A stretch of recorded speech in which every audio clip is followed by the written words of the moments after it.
चुनाव को लेकर सभी पार्टियों ने कमर कस रखी है और साथ ही रैलियों का दौर भी जारी है। इसी कड़ी में रांगपा अध्यक्ष शरद पवार ने राजगुरुनगर समेत कई जिलों में जनसभाएं की है और जनता से वोट की अपील भी की है। बताते चले कि आगामी 20 नवंबर को विधानसभा चुनाव के लिए मतदान होगा।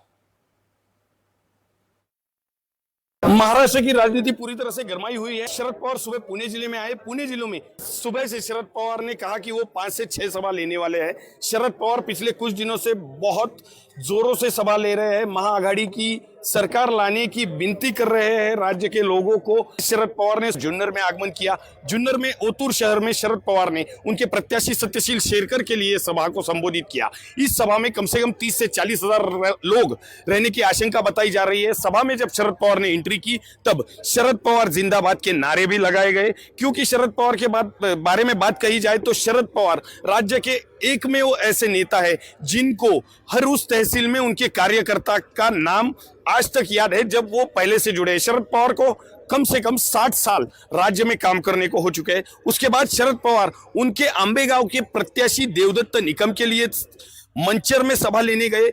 उनके सामने 35 साल शरद पवार के शिष्य वहां के विधायक रहे हैं। इस बार वो 8वीं बार विधानसभा लड़ने जा रहे हैं। दिलीप वलसे पाटिल जो इस बार अजित पवार का साथ थामे हुए हैं, लेकिन इस बार देवदत्त निकम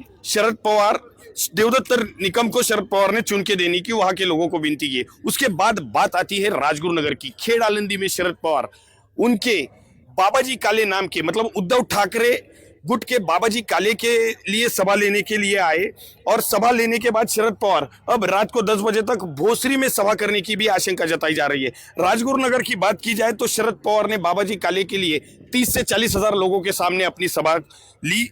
उन्होंने कहा कि यह चुनाव सिर्फ महाराष्ट्र के लिए ही नहीं तो देश के लिए महत्वपूर्ण है। अपने 15 से 17 मिनट के भाषण में शरद पवार ने प्रधानमंत्री नरेंद्र मोदी पे भी टीका की। उन्होंने संविधान की याद दिलाई। संविधान के जो हर एक लफ्ज है वो याद करने की भी बात कही।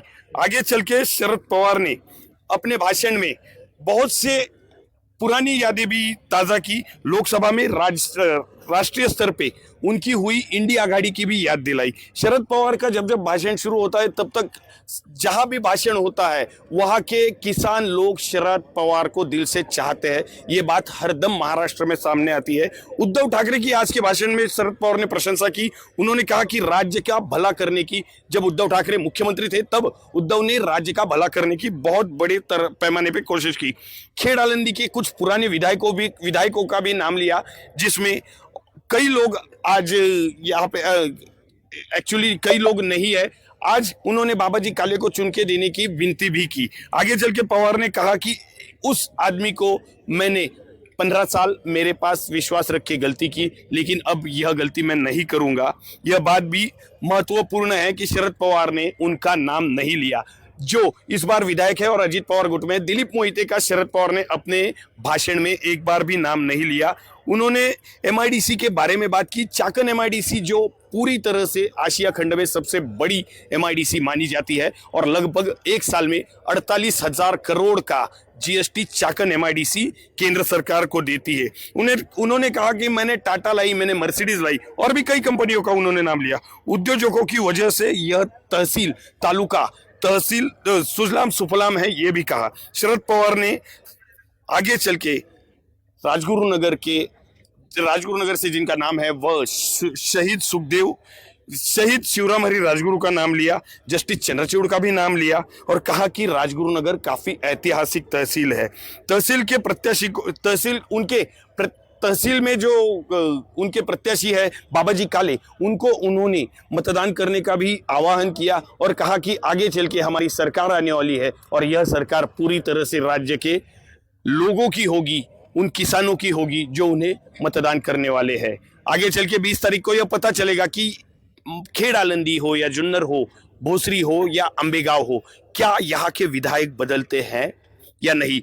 यह फैसला तो महाराष्ट्र 23 तारीख को तय करेगा, लेकिन अगले 5 से 6 दिन महाराष्ट्र में काफी बड़े और महत्वपूर्ण रहने वाले हैं। कैमरामैन वैभव वाघमारे के साथ सिद्धेश कर्नावट, खबर फास्ट, राजगुरु।